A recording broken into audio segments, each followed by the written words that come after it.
सोचो, अगर एक ऐसा टावर मास्टर जिसने दुनिया बचाने के लिए अपनी जान तक दे दी और फिर लौट कर आया एक कमजोर और बेकार मेज के रूप में। और सबसे बड़ा ट्विस्ट तो यह है कि उसका खुद का टावर ही अब बर्बादी के कगार पर खड़ा है। अब सवाल यह है, क्या एक प्रॉब्लम चाइल्ड दोबारा सब पे राज कर पाएगा? ये बात जानने के लिए आपको देखना पड़ेगा पूरा वीडियो। तो वीडियो में हम देखते हैं आगे। वीडियो के स्टार्टिंग में हम देखते हैं अपने एमसी के अंदर तलवार घुसा हुआ होता है, उसके चारों तरफ सारे लोग मरे पड़े हुए होते हैं, उनके खून चारों तरफ जमीन पे होता है। अपना एमसी कहता है, अगर कोई जिंदा है तो मुझे जवाब दो, क्या यहाँ पे कोई सर्वाइवर है? अगर तुम बोल नहीं सके और तुम हिल डुल नहीं सके तो बस थोड़ा सा आवाज ही कर दो प्लीज। लेकिन उसको कुछ आवाज नहीं होता। फिर वो अपने मन में सोचता है, तो आखिर में यहाँ पे कोई भी नहीं है मेरे अलावा, बस मैं ही एक सर्वाइवर बचा हूँ। फिर वो सामने देखता है, उसके सामने एक डीमन का कटा हुआ सिर रहता है। हमें उस बंदे के बारे में अपना एमसी बताता है, वो इंसान जिसने डीमंस को पहली बार लीड किया था और ह्यूमैनिटी को कोलैप्स कर दिया था, और वो है द हाई प्रीस्ट। एक डीमन एक छोटे बच्चे को खाने की कोशिश कर रहा होता है, तभी अपना एमसी वहाँ पे मैजिक करता है, जिसकी वजह से वो डीमन टूट जाता है और वो बेबी को बचा लिया जाता है। फिर अपना एमसी अपना बात कंटिन्यू करके कहता है, हमारे जो वार था डीमंस के अगेंस्ट, उनमें से जो डीमनिक रियलम से आए थे और जो व्हाइट टावर के मेजेस थे जो कि मुझे फॉलो करते थे, उन्होंने अपना सारा कुछ यहाँ पे झोंक दिया ताकि ह्यूमैनिटी को फ्यूचर को प्रोटेक्ट कर सके। हम देखते हैं अपना एमसी और वो हाई प्रीस्ट के बीच में युद्ध हो रहा होता है। फिर अपना एमसी कहता है, अगर ये चीज हम नहीं करते तो इसे कोई भी नहीं कर पाता। लेकिन सीन प्रेजेंट में शिफ्ट होता है। हम देखते हैं अपने एमसी के सामने एक लड़की आगे होती है। वो कहती है, अप्रैल 28 3:20 PM। वो लड़की कहती है, मैंने हाई प्रीस्ट के डेथ को कंफर्म कर लिया है। अपना एमसी उसको देख के कहता है, क्या एडना? हमें उस लड़की के बारे में बताया जाता है, वो है दुनिया का फाइनल ड्रैगन जो कि सब कुछ ऑब्जर्व करता है और हिस्ट्री का रिकॉर्ड रखी है। उसका नाम है एडना सोल लपेस। वो लास्ट ड्रैगन कहती है, मैजिक टावर की टावर मास्टर, तुम्हारे लिए एक अच्छी न्यूज है और एक बुरी न्यूज है। अपना एमसी कहता है, मुझे पहले बुरी न्यूज सुनना है। फिर वो लड़की कहती है, जैसे कि हमने एक्सपेक्ट किया था, डिमोनिक आर्मी व्हाइट टावर के अंदर घुस गए और उसी प्रोसेस में बहुत सारे मेजेस मारे गए और मेज टावर भी आधा डिस्ट्रॉय हो गया है और मेजेस और रिसर्च सोर्सेज भी अब बहुत सारे डिस्ट्रॉय हो गए हैं। फिर अपना एमसी उससे पूछता है, तो गुड न्यूज क्या है? फिर वो लास्ट ड्रैगन कहती है, गुड न्यूज ये है कि इंपीरियल फोर्सेस हमने जितना एक्सपेक्ट किया था उससे भी ज्यादा पहले आ गए, इसलिए कुछ सर्वाइवर्स को उन्होंने सेव कर लिया, इंक्लूडिंग तुम्हारे डिसाइपल्स। फिर अपना एमसी कहता है, चलो ये अच्छी बात है। फिर वो लड़की कहती है, क्या तुम आज की चॉइस को रिग्रेट करते हो? फिर अपना एमसी कहता है, नहीं, मैं इसे रिग्रेट नहीं करता। जो भी लोग यहाँ पे आए थे मैंने ही उन्हें सिलेक्ट किया था और यहाँ पे लाया था। मैं उन लोगों के सामने ये कभी नहीं कह सकता कि मैं चॉइस को रिग्रेट करता हूँ। फिर वो लास्ट ड्रैगन कहती है, क्या तुम्हें और भी कुछ कहना है? फिर अपना एमसी खून खांसते हुए कहता है, मेरे डिसाइपल्स को टाइम टू टाइम थोड़ा सा ध्यान रख लेना, वो लोग अभी भी यंग है तो मैं श्योर हूँ कि वो घबरा रहे होंगे। वो लास्ट ड्रैगन कहती है, मैं ओकेजनली उनको चेक करूंगी। फिर अपना एमसी हंस के कहता है,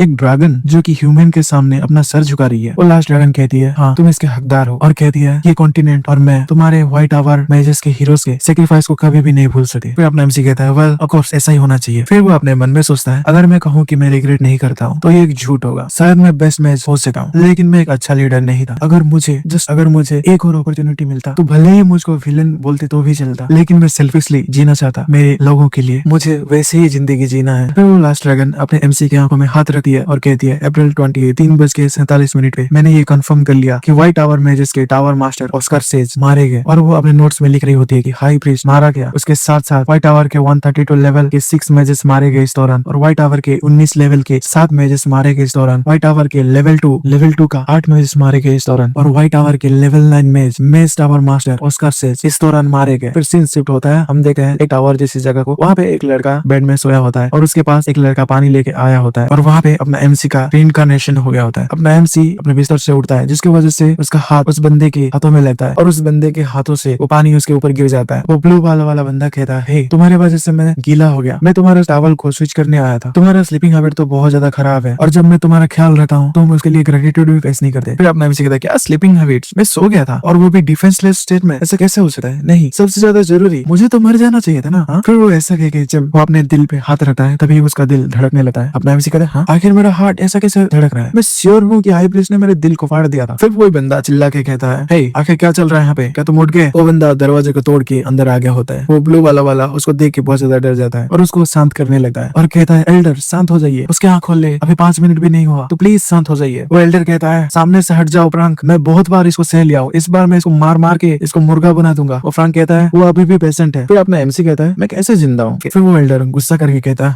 हाँ तुमको तो ये हैरानी हो रही होगी ना कि तुम जिंदा हो। फिर अपना एमसी कहता है, जैसे कि मैं तुम्हारा कपड़े को देख पा रहा हूँ उससे मुझे ये लगता है कि तुम व्हाइट टावर के एक मेज हो, तो अभी का करंट सिचुएशन मुझे एक्सप्लेन करो, वो भी डिटेल में। ऐसा वो बहुत ज्यादा एरोगेंटली कह रहा होता है। होता है और इनफॉर्मली वे में कह रहा होता है। फ्रैंक कहता है क्या गलत चल रहा है इस लड़के के साथ? वो एल्डर उस बात को सुन के एकदम पत्थर का मूर्त बन जाता है और कहता है क्या तुम्हें एक्सप्लेन करूं? ऐसा कहकर वो बहुत ज्यादा गुस्सा हो जाता है और कहता है इस बार तुम पक्का मार खाओगे, मैं तुमको अपने घुटने में लाके रहूंगा। ऐसा कहकर वो एमसी पे अपना हाथ उठाता है। उसके हाथ को आते हुए अपना एमसी देखता है और कहता है क्या एक अटैक, क्या एक एसोसिनेशन अटैक है जो कि डीमंस ने कराया है? अगर ऐसा है, ऐसा कहकर वो अपना पावर को इस्तेमाल करता है और कहता है विंडशील्ड। ऐसा कहता है तो विंडशील्ड आ जाता है और उसके हाथ को इंस्टेंटली ब्लॉक कर देता है और एल्डर के हाथ की हड्डी टूट जाता है। ये सब वो अपने मन में सोच रहा होता है और अपने मन में सोचते हुए कहता है ये एक लो लेवल का मैच है जिसको कि पता भी नहीं है कि इसके साथ क्या होगा और ये रेकलेसली अटैक कर रहा है। लेकिन हम तभी देखते हैं एल्डर का जब हाथ उस बैरियर पे लगता है तो वो बैरियर गायब होने लगता है। अपना एमसी कहता है क्या मेरा विंडशील्ड डिसअपीयर हो रहा है? वेट, ये कितना ज्यादा पैथेटिक मैजिक है। फिर वो एल्डर अपने हाथ को रोक लेता है और कहता है ओह तुम, ये शील्ड तो अच्छा था, लगता है कि तुम इस बार कुछ अच्छा करके दिखा। तो एम्बेजलमेंट के रिसोर्सेज की डिसिप्लिनरी एक्शन को अभी मैं पोस्टपोन कर रहा हूँ, तो अभी के लिए तुम अपना रिकवरी पे ध्यान दो। फिर वो वहां से जाने लगता है। वो फ्रैंक कहता है अच्छे से जाना सर। फिर फ्रैंक मुड़ के अपने एमसी से कहता है क्या तुम पागल हो गए हो? अपना एमसी अपने कांपते हुए हाथों को देख के सोच रहा होता है मैंने जब अपना विंडशील्ड को इस्तेमाल किया और वो तुरंत ही गायब हो गया, आखिर में कितने सालों तक सो रहा था? फ्रैंक कहता है तुम एल्डर मैक्सिम की पर्सनालिटी के बारे में जानते हो, फिर भी तुम ऐसा हरकत कर रहे हो। अपना एमसी अपने मुट्ठी को कस लेता है और कहता है मेरा माना सर्किट, माना क्वांटिटी और माना प्योरिटी वो तो सब कचरे हैं, क्या ये सच में मेरा बॉडी है? आखिर मेरे बॉडी को हुआ क्या है? फिर वो फ्रैंक से पूछता है आखिर ये कौन सा दिन है? फ्रैंक उसकी बात सुन के कहता है ये सितंबर 21 है और तुम अनकॉन्शियस हो गए थे। फिर अपना एमसी कहता है क्या मैं 5 महीने के लिए सो रहा था? फ्रैंक कहता है आखिर तुम किस बारे में बात कर रहे हो, तुम तो बस एक दिन के लिए सो रहे थे। फिर अपना एमसी उसकी बात सुन के कहता है हाँ छोड़ो जो भी हो, जल्दी से लॉयड को बुलाओ, अगर वो यहाँ पे नहीं है तो गिली और सासा को बुलाओ, मैं उन्हीं से सारा एग्जैक्ट सिचुएशन को सुनना चाहता हूँ। फ्रैंक कहता है क्या? फ्रैंक अपने मन में सोचता है वो एक्टिंग नहीं कर रहा है, क्या उसके मेमोरीज चले गए? फिर वो अपने एमसी से कहता है उन धोखेबाजों के बारे में भूल जाओ, आखिर तुम टावर मास्टर के नेम को इतना ज्यादा इनफॉर्मली क्यों ले रहे हो? फिर अपने एमसी पूछता है क्या धोखेबाज? फ्रैंक कहता है क्या तुम उसके बारे में भी भूल गए, क्या ये इस चीज का साइड इफेक्ट है? फिर फ्रैंक कहता है लॉयड स्कुल्टेज हमारे व्हाइट टावर को छोड़ दिया और रेड टावर के टावर मास्टर का डिसाइपल बन गया और Gilead demonic high level magic book को चोरी करके यहाँ से भाग गया। फिर अपना एमसी गुस्सा हो जाता है, कहता है आखिर तुम ऐसा बकवास क्यों कर रहे हो, क्या तुम बुलशिट बात कर रहे हो? फिर वो उसकी तरफ सामने से देखता है और सोचता है क्या इसके सराउंडिंग एयर में कोई भी शेकिंग नहीं है, तो क्या ये सच बोल रहा है? फिर अपना एमसी कहता है हाँ तो सासा भी इस मैजिक टावर के मास्टर है। हाँ वो इनक्रेडिबल तो है लेकिन एक 5 साल का बच्चा एक मैजिक टावर का मास्टर कैसे बन सकता है? फिर फ्रैंक कहता है तो क्या 20 साल का होना जरूरी है क्या? फिर अपना एमसी मन में सोचता है हाँ ऐसे भी कुछ लोग हैं जिनके पास इनक्रेडिबल इमेजिनेशन है। फिर वो खुद से कहता है आखिर तुम एक यंग किड पे कैसे गुस्सा कर सके हो ऑस्कर स्टेज, लेकिन एक फेब्रिकेशन के लिए ये थोड़ा सा नेचुरल है। फिर वो जब मिरर में अपने आप को देखता है तो वो शॉक हो जाता है, अपने चेहरे को वो पकड़ के कहता है आखिर तुम कौन हो? फिर सीन शिफ्ट होता है, अपना एमसी एक कुर्सी में बैठा होता है और नीचे देख रहा होता है। वो सोचता है मैं ये सब देखे बिलीव नहीं कर सकता, तो ये है मेरे मरने के 20 साल का बाद का सीन, ये तो बहुत ज्यादा डेवलप हो गया है। अच्छा तो जो चमक रहा है वो स्ट्रीट लाइट्स है, ऐसा ही उन्होंने कहा था ना, और जो वो चीज है वो कार है, और ये सब मैजिक इंजीनियरिंग रेवोल्यूशन की वजह से पॉसिबल हो पाया है। अगर वो इसे देख पाते तो वो बहुत ज्यादा खुश हो जाते। उस जमाने में जब दुनिया खत्म हो रही थी तो सभी लोग जिनके पास टैलेंट था उन्होंने सारा कुछ गिव अप कर दिया ह्यूमैनिटी के फ्यूचर को बचाने के लिए। फिर वो सोचता है तो चलो छोड़ो उन सब के बारे में, अभी के लिए मैं इस बॉडी के रियल ओनर के बारे में थोड़ा कुछ जानना चाहूंगा। फिर उस बॉडी के रियल ओनर के बारे में बताया जाता है, उसका नाम है ऑस्कर क्रिश्चियन। वो जब 10 साल का था वो तभी व्हाइट टावर में एंट्री किया था और अभी वो 20 साल का हो गया है और वो एक लेवल 1 मैच है जो कि एक फॉलन नोबल फैमिली से है। इसके पास एक सुंदर सा चेहरा तो है लेकिन इसका मैजिक बहुत ज्यादा घटिया है। 20 साल की उम्र में भी बस लेवल 1, ये कितनी दुख की बात है। और इसी वजह से शायद वो बहुत ही ज्यादा परेशान था, इसलिए उसने रिसर्च किया और एक इलीगल एलिक्सर को परचेस किया और उसके बाद वो मर गया। हाँ तो अभी ये सेंस बना रहा है, अगर वो सक्सेसफुल हो जाता तो ये जरूर उसकी माना की क्वांटिटी को बढ़ा देता और वो भी बहुत ज्यादा, लेकिन अगर ये फेल हो जाता तो उसकी लाइफ डेंजर में आ जाती और वो मर जाता, इसलिए इसको इलीगल कहा जाता है। फिर वो सोचता है फ्रैंक ने कहा मैं पूरा दिन अनकॉन्शियस रहा ये एलिक्सर लेने के बाद, लेकिन ऑनेस्टली ये लड़का तो माना आउटब्रस्ट के कारण कब का मर जाना चाहिए था। फिर वो कुछ महसूस करता और कहता आखिर क्या है, इसके पास तो लेवल 1 मैच के हिसाब से बहुत ज्यादा माना है और इसके पास जो माना है वो बहुत ज्यादा प्योर है और अभी तक इसको रिफाइंड भी नहीं किया गया है। क्या ये सब वो चीप इलीगल एलिक्सर से ऑब्टेन किया है? मॉडर्न सोसाइटी तो बहुत ज्यादा अमेजिंग है। फिर हम देखते हैं उसमें से कुछ खून के छींटे होते हैं। अपना एमसी उसको देख के कहता है आखिर ये क्या है? फिर वो उसको पकड़ लेता है और नीचे जब गिराता है तो वो देख के शॉक हो जाता है। फिर वो कहता है ये तो पॉइजन है, लेकिन इसके बॉडी में पॉइजन क्या कर रहा है? अच्छा अब मैं समझ गया, अभी मुझे सारा सिचुएशन अच्छे से समझ आ रहा है। पहली चीज तो इलीगल एलिक्सर एक नकली चीज नहीं था, ये एक प्रॉपर एलिक्सर था जिसको कि पा पाना बहुत ज्यादा इम्पॉसिबल है, चाहे हम इसके लिए कितना भी प्रीमियम प्राइस पे करें। लेकिन प्रॉब्लम यह है कि ऑस्कर क्रिश्चियन को इसके बारे में पता नहीं था कि इसके अंदर पॉइजन है। अभी मैं जितना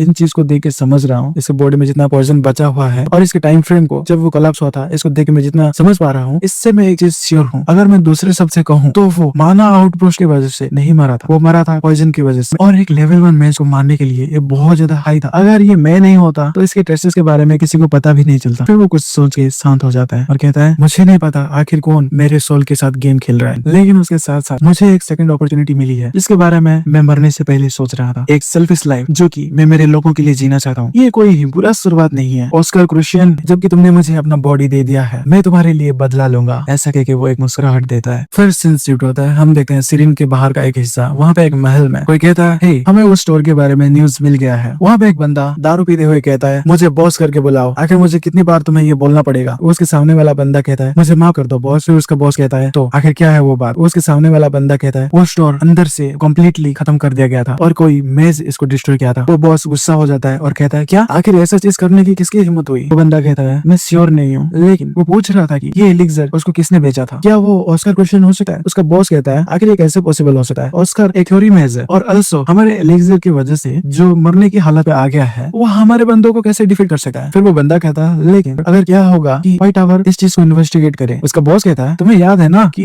ऐसा करने के लिए किसने कहा था। वो आदमी भी व्हाइट टावर का रिंग को पहना था जिसने हमें ये रिक्वेस्ट किया था, वो भी एक व्हाइट टावर का मेज था। कोई कहता है, किसे पता है। आखिर कौन जानता है कि उस तरह का इडियट्स कहाँ से हो सकते हैं। वो दोनों बॉस और उसके बंदे घबरा जाते हैं और कहते हैं, आखिर कौन है। हम देखते हैं अपना एमसी वहाँ पे खिड़की से आगे होता है। लोग कहते हैं, क्या ऑस्कर क्रूशियन। अपना एमसी कहता है, उस बोतल में जो थोड़ा सा हिस्सा बच गया था, मैंने उस सेंट को ट्रा किया और मैं यहाँ पे आ गया। मैंने जितना सोचा था उससे भी ज्यादा लोग इस चीज में इन्वॉल्व है। ये तो परेशानी की बात है। वो बॉस कहता है, आखिर कैसे, तो तुमने ही मेरे स्टोर को डिस्ट्रॉय कर दिया। अपना एमसी कहता है, हाँ तुम सही कह रहे हो, ये मैंने ही किया है और मैं तुम दोनों जो बात कर रहे हो उस चीज में इंटरेस्टेड हूँ, तो चलो डिस्कशन को कंटिन्यू करते हैं। उनका बॉस कहता है, हाँ मैं तो सोच रहा था कि मैंने कुछ देखा ही नहीं है, ऐसा सोच के मैं तुम्हें छोड़ दूंगा, लेकिन अभी मार दो इसे। उसका बंदा सुन के कहता है, ठीक है सर। ऐसा कह के वो अपना तलवार लेके अपने एमसी पे अटैक करने के लिए आगे बढ़ता है। फिर अपना एमसी कहता है, अच्छा तो तुम ये गेम खेलना चाहते हो, तो मैं भी पीछे नहीं हटने वाला। विंड कटर ऐसा कह के वो एक मैजिक स्पेल इस्तेमाल करता है जिसकी वजह से वो बंदा घुटने में आ जाता है। हम देखते हैं उस बंदे का गला कट चुका होता है और वो वहीं पे खत्म हो जाता है। मैं ये बिलीव नहीं कर पा रहा हूँ कि इसका बस सर कटा है। ये तो मुझे उस हाई प्रीस्ट का याद दिला रहा है। वो बॉस ये देख के गुस्सा हो जाता है, कहता है, तुम बचे, तुम कमीने कुत्तिया के बचे। ऐसा कह के वो अपना गन को निकाल लेता है और धड़ाधड़ अपने एमसी पे गोलियां मारने लेता है। फिर अपना एमसी कहता है, ये तो इंटरेस्टिंग है। फिर वो विंड शील्ड को एक्टिवेट करता है और कहता है, मैंने कोई भी माना को डिटेक्ट नहीं किया। आखिर ये पावर को प्रोड्यूस करने के लिए कौन सा प्रिंसिपल यूज किया जा रहा है। जब वो बॉस अपने एमसी को विंड शील्ड से उस बुलेट्स को रोकते हुए देखता है, वो कहता है, क्या तुमने बुलेट्स को रोक लिया। अपना एमसी कहता है, क्या इसको बुलेट कहा जाता है। ये तो बढ़िया चीज है, लेकिन अभी के लिए मैं इसको तुम्हारे पास लौटा रहा हूँ। ऐसा कह के वो बुलेट्स को उसकी तरफ रिफ्लेक्ट कर देता है जिसकी वजह से उस बॉस को बहुत सारे बुलेट्स लगते हैं। फिर वो बहुत ज्यादा गुस्सा हो जाता है और कहता है, तुम कमीने। अपना एमसी कहता है, हाँ राइट, मैं तो बताना भूल गया था कि अभी जल्दी तुम्हारे अंडरलिंग्स यहाँ पे नहीं आ पाएंगे क्योंकि इस रूम का सारा साउंड ब्लॉक कर दिया गया है, समझे। वो बॉस कहता है, नहीं ऐसा कभी नहीं हो सकता, बस एक लेवल 1 का मामूली सा मेज साइलेंस को कैसे कास्ट कर सकता है। ये तो एक लेवल 5 का मैजिक स्पेल है। फिर अपना एमसी कहता है, हाँ ये साइलेंट स्पेल नहीं था, ये मेरा साउंड बाइंड स्पेल था। मैंने जितना भी इस रूम का साउंड था उन सबको बाइंड कर दिया ताकि वो बाहर ना जा सके। तो फिर शुरू करें। मैं चाहता हूँ कि तुम मेरा क्वेश्चन का आंसर दो, आखिर मुझे चोट पहुंचाने का कोशिश कौन किया है। वो बॉस कहता है, मैं ये नहीं कहने वाला। फिर अपना एमसी उसके मुंह पे एक लात दे के मारता है और कहता है, क्या तुम्हारा प्राइड तुम्हारी लाइफ से ज्यादा वैल्यूएबल है।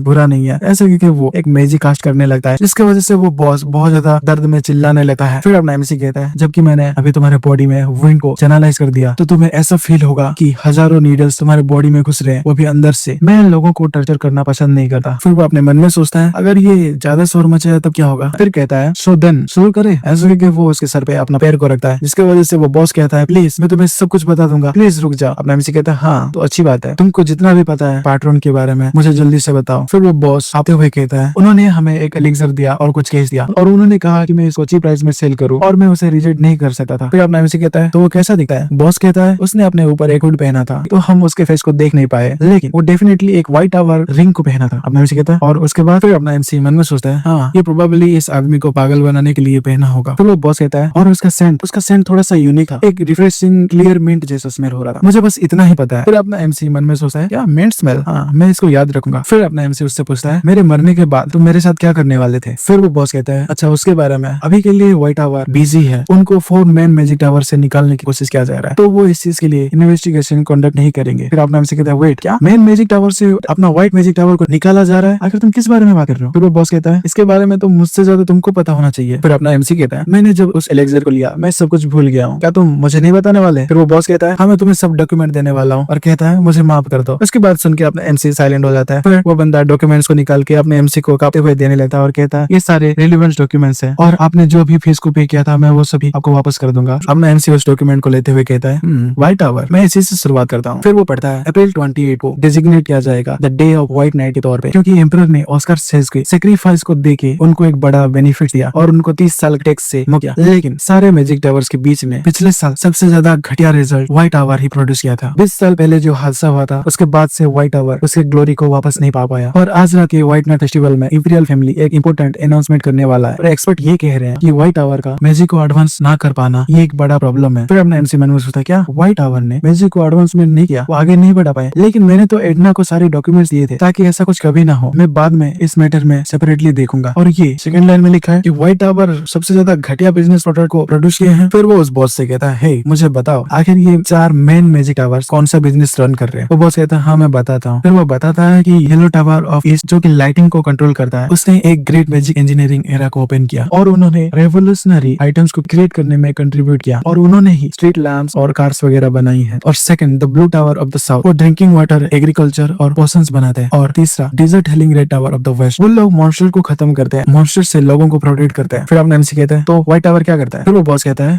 वो व्हाइट टावर वो डिलीवरी करता है। फिर अपना एमसी उसकी बात को सुन के हैरान हो जाता है, कहता है क्या ये किस तरह का बिजनेस है भाई, डिलीवरी, ये तो मुझे समझ नहीं आ रहा। फिर वो अपने माथे पे हाथ रख के कहता है क्या तुमने बस डिलीवरी का लाइक किस तरह का आइटम को डिलीवरी करते हैं, आखिर ये डिलीवरी है क्या, आखिर वो डिलीवरी करते क्या है। फिर वो बॉस कहता है हाँ वो लोग पोस्ट ऑफिस का काम करते हैं, व्हाइट टावर के लोग विंड राइडर्स है जो कि उड़ सकते हैं, तो वो इस चीज का एडवांटेज उठाता है और क्विकली सारे आइटम्स को डिलीवर करते हैं और सेफली ये चीज करता है। अपने एमसी अपने सर पे हाथ रखे हुए कहता है क्या राइडर्स, आखिर वो क्या है, उसको रियलिटी चेक मिल जाता है। फिर एमसी अपने मन में सोचता है व्हाइट टावर मैजेस आसमान की ऊंचाइयों तक जा सकते हैं और आसमान पे राज करते हैं, इसलिए उनको फ्रीडम और ब्रेवरी के तौर पे देखा जाता है, इसलिए उनको ड्रैगन और ईगल्स के साथ कंपेयर किया जाता है। लेकिन कौन कमीना था जिसने की इस तरह का आइडिया निकाला। वो बॉस घबराते हुए कहता है जितना कि मैं जानता हूँ ये करंट व्हाइट टावर के मास्टर है। फिर वो बात सुन के अपना एमसी अपना मुंह बना लेता है क्या वो तो मेरा ही ब्रांड है। फिर वो उस बॉस से पूछता है ओके अब मुझे बताओ कि ड्रिंकिंग वाटर और एग्रीकल्चर इंडस्ट्री क्या है, क्या मैजिक टावर के लिए सबसे ज्यादा प्रॉफिटेबल प्रोडक्ट पोशंस नहीं है, आखिर ये ब्लू टावर वो काम क्यों कर रहा है। द ब्लू टावर्स ये थोड़ा सा डिफरेंट है, तो प्रैक्टिकली इस पोशन मार्केट में मोनोपोली नहीं रह पाते। फिर अपना एमसी मन में सोचता है जितना कि मैं जानता हूँ अपना व्हाइट टावर 20 साल पहले सबसे ज्यादा बिगेस्ट फिगर था पोशन मार्केट में, अगर वो सारे पोशन क्रिएशन मेथड 20 साल पहले खत्म नहीं होता तो शायद आज भी हमारा व्हाइट टावर आगे बढ़ता। फिर वो बॉस कहता है हाँ जो ड्रिंकिंग वाटर और एग्रीकल्चर बिजनेस है वो लोग क्लीन वाटर को एक्सपेंसिव प्राइस में बेचते हैं और जिस एरिया में रेन नहीं होता उस एरिया में वो रेन करवाते हैं। फिर अपना एमसी कहता है क्या फिर लोग क्लीन वाटर क्यों खरीद रहे हैं। वो बॉस घबराते हुए कहता है हाँ ये रिच पीपल के क्रेज चल रहा है आजकल। फिर अपना एमसी कहता है क्या ये लोग पागल हो गए हैं, वो कुछ पैसे कमाने के लिए ये सब कर रहे हैं, अगर तुम चाहो तो सिंपली वहीं से भी पानी निकाल के पी सकते हो। उसकी बात सुन के वो बॉस घबराते हुए कहता है हाँ हाँ आप सही कह रहे हो। फिर अपना एमसी कहता है अच्छा तो सारी बात को मिला के बताए तो ये है कि व्हाइट टावर बाकी मैजिक टावर्स के मुकाबले कुछ भी प्रॉफिट नहीं कर पा रहा है। वेल ये सच है कि बाकी सारे मैजिक टावर्स के बिजनेस एक अनदर लेवल पे है और ये साल का नाइट फेस्टिवल उनके पास एक लास्ट चांस है ताकि वो अपना वर्ड को प्रूव कर सके। लेकिन प्रॉब्लम की बात यह है कि बस 7 महीने बचा है। फिर वो बॉस कहता है सर ऑस्कर मेरा बॉडी। फिर अपने मन में सोचता है क्या ये शौक से मर रहा है, क्या इसने ज्यादा खून को लूज कर दिया, उसने मुझे अच्छा इन्फॉर्मेशन दे तो दिया है तो क्या मैं बचाऊं उसको। फिर वो जब अलग डॉक्यूमेंट में देखता है और कहता है क्या अर्सन लोगों को मारना, इलीगल लोन्स और लोगों से धमका के उनका पैसा लेना, असोसिनेशन रिक्वेस्ट ये सब चल रहा है यहाँ पे, तुम तो बहुत ज्यादा कचरे हो घटिया आदमी, ऐसा कह के वो वहाँ से जाने लगता है। वो बॉस कहता है सर ऑस्कर, ऐसा कह के वो वहाँ पे मर जाता है और अपना एमसी खिड़की से कूद के नीचे आ गया होता है। वो कहता है अपनी अगली जिंदगी में एक अच्छा इंसान बनना। फिर हम देखते हैं डॉन व्हाइट टावर, वहाँ पे अपना एमसी वापस आ गया होता है और कहता है हाँ मैं बहुत ज्यादा थक गया हूँ, मैं ये बिलीव नहीं कर सकता कि मैं बेसिक स्पेस इस्तेमाल करके भी थक जाता हूँ, आखिर मेरे बॉडी के साथ क्या गलत है, आखिर मैं ऐसा क्यों बन गया हूँ, क्या मैं अब मैजिक को इस्तेमाल करने के काबिल भी हूँ। वो मैजिक जो ऑस्कर सेज को ह्यूमन हिस्ट्री का ग्रेटेस्ट मैच बनाया वो है फिंड आर्काइव। वो मैजिक अपना एमसी परफॉर्म करने लगता है लेकिन वो वहाँ से गायब हो जाता है। अब एमसी कहता है क्या ये गायब हो गया, आई गेस मैं अभी इसको यूज नहीं कर सकता, लगता है मुझे अपने बॉडी के अभी के कंडीशन को ठीक करना पड़ेगा पहले। तो फिर मैं अपने बॉडी को मैजिक स्कैन करता हूँ। ऐसा वो करके मैजिक स्कैन करने लेता है तो मैं मैजिक स्कैन के साथ शुरू करता हूँ और उस दौरान मैं इस बॉडी के बारे में थोड़ा कुछ और इन्फॉर्मेशन पढ़ लेता हूँ। मेरे मेमोरीज बहुत ज्यादा मिस हो गए हैं। हाँ मुझे फ्रैंक ने कुछ इन्फॉर्मेशन बताया था लेकिन मुझे अभी भी ऑस्कर क्रूशन के बारे में बहुत सारी क्रूशियल इन्फॉर्मेशन जानना है अगर मुझे इस बॉडी को बचाना है तो। फिर वो उस डॉक्यूमेंट को पढ़ता है और कहता है ऑस्कर क्रूशन जो कि काउंट क्रूशन का बेटा है जो डिजास्टरस मेंशन फायर से एक लौता सर्वाइवर है। तभी उस बच्चे को सभी लोग जीनियस के तौर पे देखते थे और सारे उससे हाई एक्सपेक्टेशन रखते थे। उन्होंने एक दूसरे से लड़ाई किया ताकि वो उसको रिक्रूट कर सके। वो 6 साल की उम्र में एम्पायर के मैजिक एकेडमी फैकल्टी में ज्वाइन हुआ और वो फुल मार्क्स लाता था हमेशा और उसने एक्स्ट्रा ऑर्डिनरी चीज को भी पब्लिश किया और उसने ये प्रूव किया कि वो अनडाउटेबली एक जीनियस है। लेकिन इस तरह का इंसान अभी भी लेवल 1 में क्या कर रहा है। लेकिन ये दुख की बात है अगर उसके पास माना डिफिशिएंसी सिंड्रोम नहीं होता तो वो एक ग्रेट मैच बनता जो कि उसके जनरेशन को रिप्रेजेंट करता। फिर वो चीज देखे शौक हो जाता है और कहता है क्या माना डिफिशिएंसी सिंड्रोम, अगर ये सच है तो ये सेंस बना रहा है कि वो अभी भी लेवल 1 पे है। वो सभी लोगों से ज्यादा अच्छे से मैजिक को समझता है, लेकिन वो इसको इस्तेमाल नहीं कर सकता। फिर उसका स्कैन हो जाता है और रिजल्ट को कंफर्म करता है। फिर अपना सिस्टम पैनल खोल के अपना एमसी देखा, हाँ वेट, ये तो इसके पास तो माना डेफिशिएंसी सिंड्रोम नहीं है, तो ये एक इलनेस नहीं है, बल्कि किसी ने जानबूझ के इसके सर्किट्स को सील किया है। ये वीडियो कैसा लगा मुझे कमेंट करके जरूर बताइएगा। क्या मैं इसको कंटिन्यू रखूं या फिर कोई और मानुआ एक्सप्लेन करूं, ये मुझे कमेंट्स में जरूर बताना। तो मैं मिलता हूँ किसी और वीडियो में, तब तक के लिए बाय बाय।